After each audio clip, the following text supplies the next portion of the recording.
In front of hundreds of stunned faces, Amara's trembling hand hovered over the ring as Tunde's expression went cold. The orchestral music that floated through the chapel vanished. Silence swallowed everything. And then he whispered two words that shattered the moment. "I'm sorry."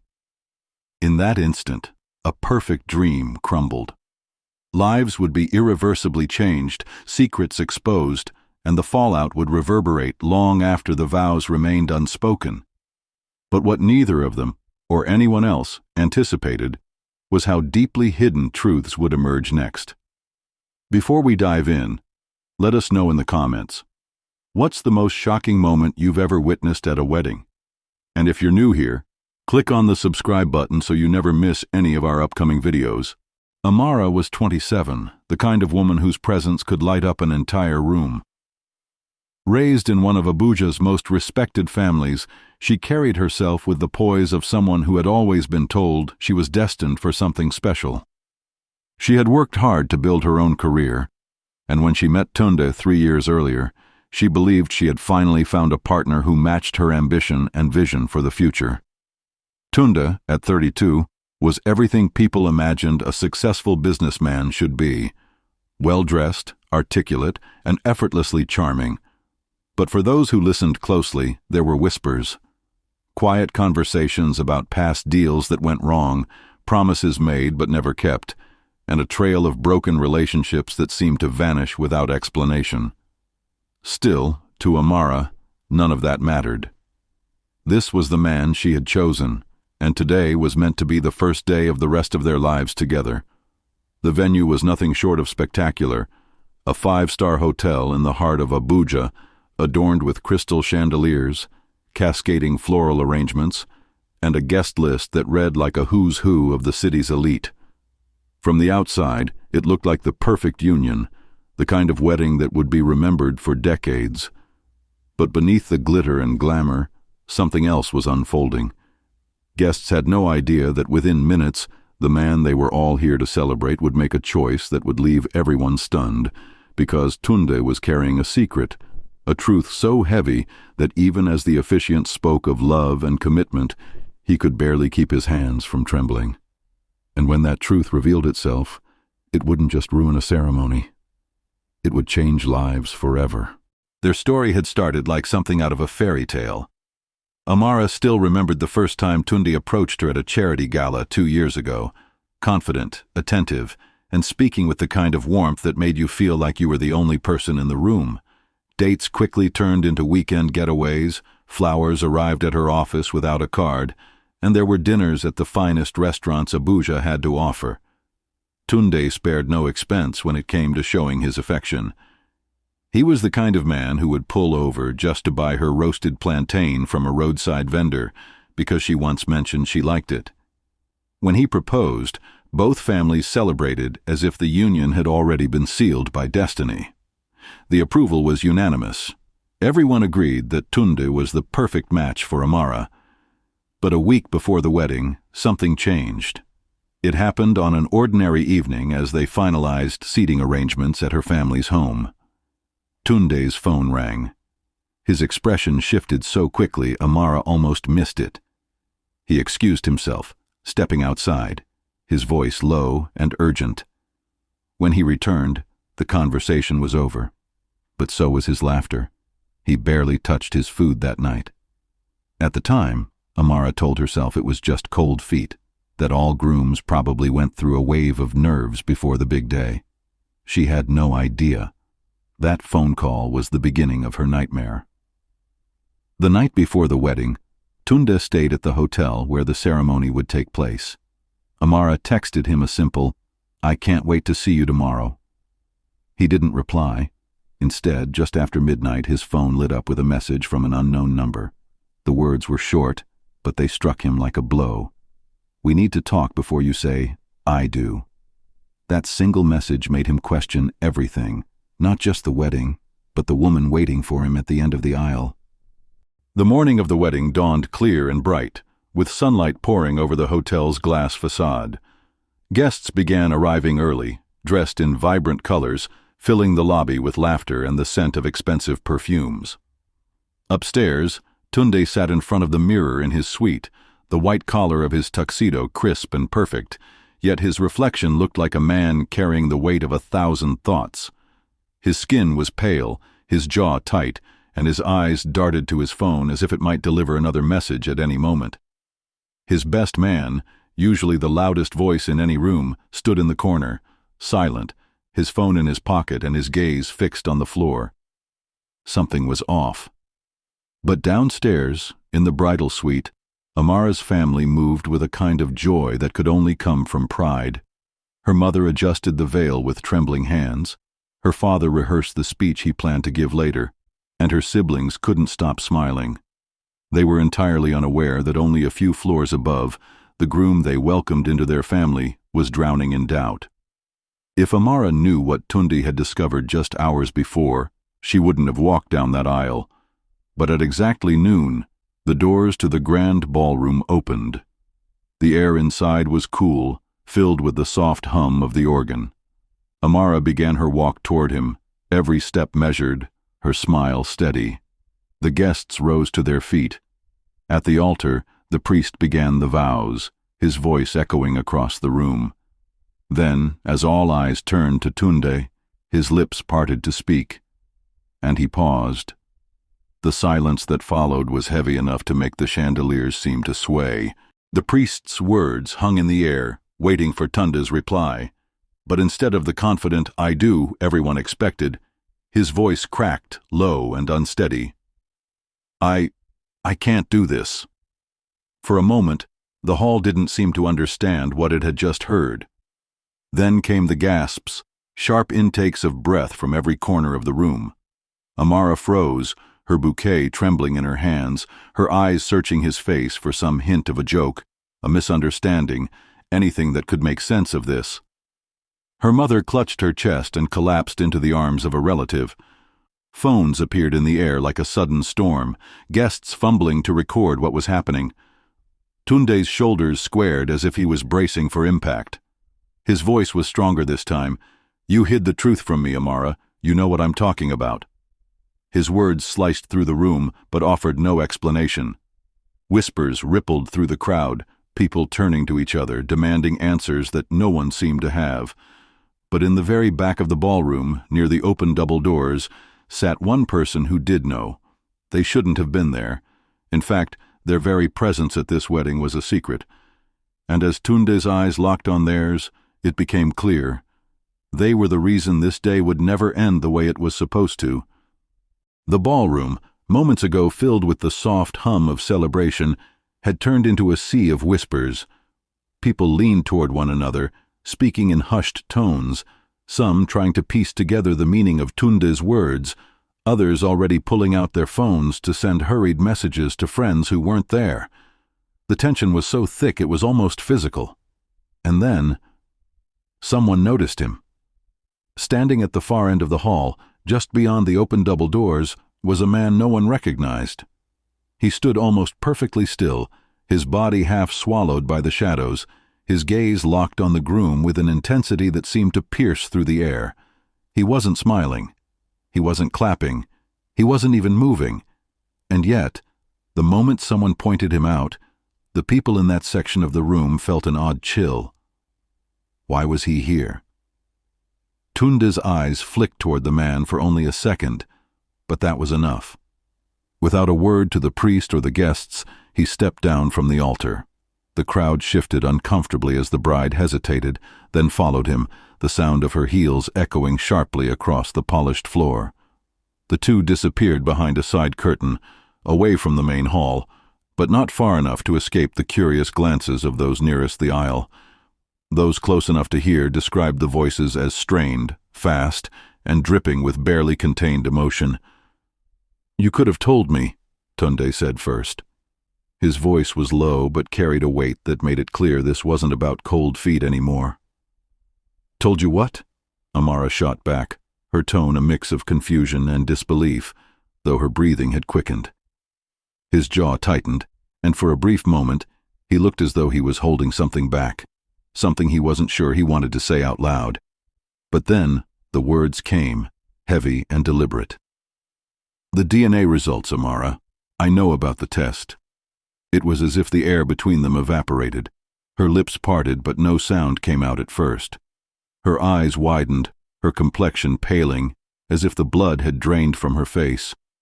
For a long second, she just stared at him, searching for any sign that he might be bluffing. Weeks earlier, without telling her, Tunde had taken matters into his own hands. At one of Amara's prenatal appointments, he had arranged for a private lab technician, someone discreet, to collect a sample from her file. It had seemed harmless enough to those who didn't know the truth. But Tunde had his reasons.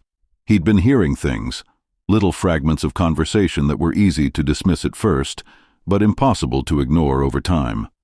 Whispers about late nights Amara never mentioned.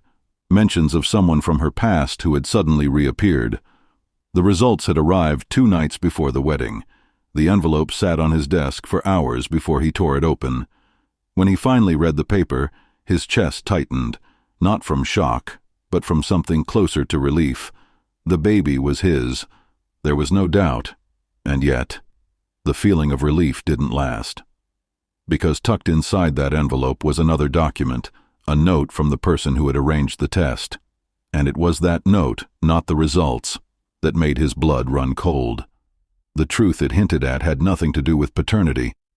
It was about Amara, about a part of her life she had kept hidden, about a connection she had to someone Tunde thought was long gone. And now, standing in that dim backstage space, his eyes locked on hers, Tunde could feel the weight of it pressing down on him. "You should have told me," he said again, his voice trembling with a mix of hurt and anger. But Amara's only reply was a whisper, almost too soft to hear. "You don't understand." The baby wasn't the problem. The real betrayal was far worse. Tunde's gaze shifted once more toward the ballroom doors, to the man who had been standing in the shadows since the ceremony began. Now the truth began to take shape in his mind like a picture he wished he could unsee. That man wasn't just an uninvited guest. He was Amara's ex-lover. But what made the discovery unbearable was the rest of the truth. He was also her cousin. It was a detail Tunde had stumbled upon by accident while piecing together fragments of whispered conversations and old photographs hidden in a dusty family album. It was the kind of secret that could tear apart not just a marriage, but an entire family's reputation. But that wasn't the only revelation Tunde carried. In the days before the wedding, he had learned something else, something buried deep under layers of family silence. Years earlier, Amara had been promised in marriage to a wealthy politician, a union meant to strengthen family ties and secure influence. When that arrangement collapsed in scandal, her family feared the damage it would do to their name. This wedding, the one everyone believed was a love story, had been quietly encouraged by her relatives to cover the fallout, to replace one public narrative with another. Backstage, the weight of these truths pressed down on both of them. Amara's voice trembled as she accused him of prying into matters that weren't his to uncover. Tunde, his voice shaking with anger, spoke of betrayal and manipulation. The argument was raw, jagged, and laced with words neither could take back. Family politics had begun to seep into the air like poison. Relatives stormed backstage, some defending Amara, others demanding answers. Threats of disinheritance were thrown like weapons, accusations of greed spat out between clenched teeth. The glamorous hotel hall had become a war zone, every whispered word a strike at someone's pride. And just when it seemed like the scandal couldn't get worse, the sound of heavy footsteps echoed through the entrance. 2 uniformed police officers stepped into the ballroom, their presence slicing through the chaos. Whatever had brought them here wasn't a coincidence, and in that moment, every person in that room knew the day's drama had just crossed into something far more dangerous. The officers didn't rush. They entered the ballroom with the steady, unhurried steps of men who already knew exactly what they were there to do. The crowd's whispers grew into a restless hum, like the air before a storm. Every eye darted between Tunde and Amara, the obvious suspects in the scandal that had just erupted. A few even stepped back, instinctively making space for what they assumed would be a dramatic arrest at the altar. But the officers didn't stop at the bride. They didn't stop at the groom. They kept moving, each stride deliberate, until they reached the far side of the hall, where the best man stood frozen. At first, he didn't seem to understand. His eyes flicked from the police to Tunda, then to the guests, as if searching for an explanation. The taller officer spoke first, his voice clear and cutting through the room. "You're under arrest for attempting to bribe a witness." The words seemed to hang in the air, almost too heavy to process. Gasps rippled through the hall, followed by a stunned silence. And then, the murmurs began, sharp, urgent whispers trying to make sense of what they'd just heard. Witness? Bribe? What witness? The answer came quickly, almost like a blow. The man standing in the shadows at the back of the hall, the one whose presence had unnerved so many. He wasn't just here to watch. He had been approached, offered money, and told to keep quiet about the truth, about everything he knew concerning Amara's past and her connection to him. The best man didn't resist as the officers took his arms, but his head hung low, shame etched into every line of his face. His role in the wedding, the trusted friend, the loyal supporter, crumbled in an instant, replaced by the image of a man willing to betray trust for cash. It didn't take long for the scene to escape the confines of the ballroom. Dozens of phones were already raised, their cameras recording every angle. Within minutes, videos began flooding social media, clips of the arrest, snippets of the bride and groom's confrontation, and shaky shots of the man in the shadows. Hashtags multiplied like wildfire, each one pulling more eyes to the unfolding disaster. By the time the officers were halfway to the exit with their prisoner, the story was already trending, the headlines practically writing themselves. Backstage, far from the clamor of clicking cameras, Amara's composure shattered. Her body trembled violently as she gripped the edge of her gown, her knees buckling beneath her. The full weight of the day, of the secrets, the humiliation, the betrayal, hit her all at once. Her voice broke into a scream, raw and unrestrained, echoing against the walls. Tunda. It wasn't just a name, it was a plea, a question, a desperate cry for the man she thought she knew to still be there. Tunda stood only a few feet away, his face unreadable, his eyes fixed on the woman who, just hours earlier, he had planned to call his wife. Around them, the world seemed to have narrowed to that single moment, and deep down, both of them knew, whatever came next, there was no going back. Narrator. Low, steady, almost whispering at first. The hall was empty now, the clinking of cutlery, the laughter, the music, gone. Only the faint hum of the air conditioner remained, like the final breath of a dream that had already died. Hours earlier, this place had been alive, filled with joy, promises, and the scent of fresh roses. Now chairs stood crooked, plates of half-eaten food sat abandoned, and the floor was littered with the fragile remains of a celebration that never truly was. Tunde had disappeared. No one knew where he had gone, or if he would ever return. Some said he fled the city to escape the shame. Others whispered that he was hiding, not from the world, but from himself. Amara? She did not return to her family home. She did not even pack her belongings. By the next morning, she was gone, boarding a one-way flight to a country where no one knew her name. She left behind her phone, her wedding dress, her carefully chosen jewelry, as if she wanted to erase every trace of who she was the night before. What was supposed to be the union of two families became the spark that lit a war. Old grudges that had been buried for years rose to the surface. Elders who had once sat together at weddings and christenings now refused to speak. Cousins who grew up in the same compound crossed the street to avoid each other. And the city did not forget.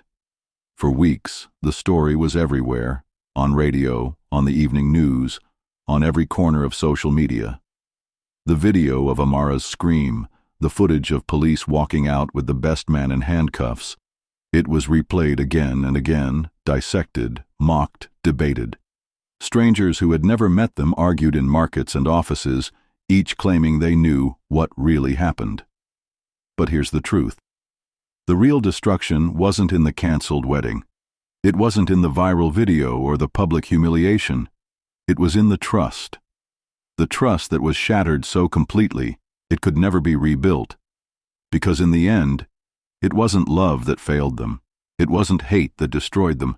It was the secrets, the kind spoken in whispers behind closed doors, the kind hidden under carefully rehearsed smiles, the kind that no one had the courage to face until it was far, far too late. And so, as the last guests stepped out into the quiet night, one question lingered in the air, heavy, haunting, and unshakable. If you discovered the truth on your wedding day, would you still say, "I do"?